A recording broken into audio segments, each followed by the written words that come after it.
Panorama Internacional. En esta mitad de la semana y bienvenidos como siempre al sector de las noticias internacionales. Veamos qué ha pasado en esta última jornada a nivel mundial, empezando con Líbano, porque allá murieron ahora 10 personas en ataques israelíes. Ahora, esto no es nada nuevo que hay ataques israelíes en Líbano, pero lo que sí es algo nuevo que pasan desde que la semana pasada acordaron un alto el fuego en Líbano. Madrugada se cumplirá una semana de la entrada en vigor del alto el fuego entre el Líbano y Israel y coincide con las peores violaciones del cese de hostilidades que se produjeron el martes. El martes murieron en el Líbano al menos 10 personas en 2 ataques israelíes contra 2 aldeas del sur del país. En la aldea de Talusa murieron 4 personas y en la de Haris 6, según el último balance ofrecido hoy por el Ministerio de Salud Pública del Líbano. También ayer el grupo chií-libanés Hezbollah realizó su primer ataque desde la entrada en vigor del cese de hostilidades, un lanzamiento contra una base militar israelí que dijo fue en respuesta a las continuas violaciones del acuerdo por parte del ejército israelí. Mientras tanto, a la mayoría de lugares han vuelto los desplazados en el Líbano, aquí en la aldea de Budai, en el este del Líbano, no muy lejos de la frontera con Siria. Alrededor del 95% de las personas se encuentran ya en las aldeas, a la espera de ver cómo evoluciona el alto al fuego, que técnicamente debería estar en vigor al menos 60 días, el plazo que se ha dado para retomar la implementación de la resolución 1701 del Consejo de Seguridad de la ONU, que puso fin a la guerra de 2006 entre las partes. Después del plazo de 60 días, sí. Y varios médicos piden reabrir el corredor entre Gaza y Jerusalén ante la urgencia de tener que evacuar a un total de 15.000 pacientes. Médicos y organizaciones humanitarias exigieron la reapertura del corredor humanitario entre Gaza y Jerusalén Este ante la necesidad urgente de evacuar a unos 15.000 pacientes críticos. Rick Peppercorn es el portavoz de la Organización Mundial de la Salud en los territorios palestinos. La mayoría de esos pacientes son casos de traumatismo o lesiones medulares realmente graves, amputaciones o quemaduras, que necesitan operaciones o cirugías reconstructivas, que no pueden recibir en Gaza.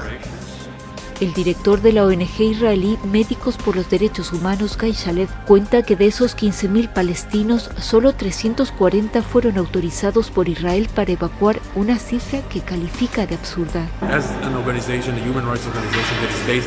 Como organización de derechos humanos con sede en Israel, hemos trabajado mucho para conseguir las evacuaciones médicas, pero estamos fallando.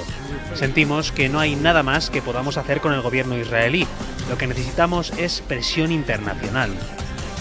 La exigencia de las organizaciones médicas es que también se reabra el paso de Rafah, fronterizo con Egipto, como corredor médico, y un tercero hasta Jordania. A este oscuro panorama se suma la situación de los pacientes oncológicos en Gaza, que se ha agravado ante la negativa de Israel para que reciban atención en hospitales de Jerusalén. El director del Hospital Augusta Victoria de esa ciudad cuenta que de enero a octubre de 2023 recibieron 1.750 pacientes para tratamiento de cáncer, pero desde el 7 de octubre de ese año a ninguno.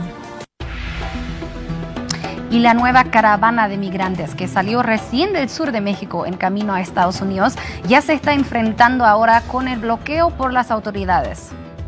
Una caravana con cerca de 1.500 migrantes que salió de la frontera sur de México se encontró con el bloqueo de las autoridades de ese país, quienes impiden que salgan del estado de Chiapas, limítrofe con Centroamérica.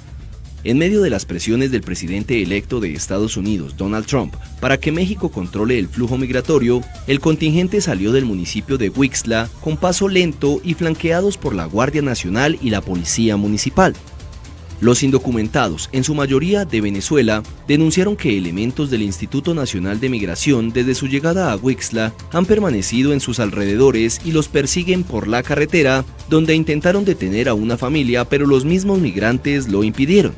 Los extranjeros piden comprensión a la presidenta Claudia Sheinbaum, quien la semana pasada aseguró en una llamada con Trump que las caravanas ya no llegan a la frontera con Estados Unidos, mientras el mandatario electo ha prometido aranceles del 25% a los productos mexicanos si no se frena la invasión de migrantes y drogas.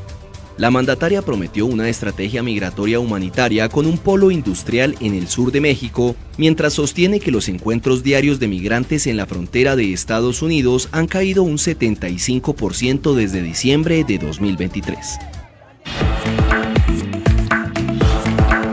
Panorama Internacional.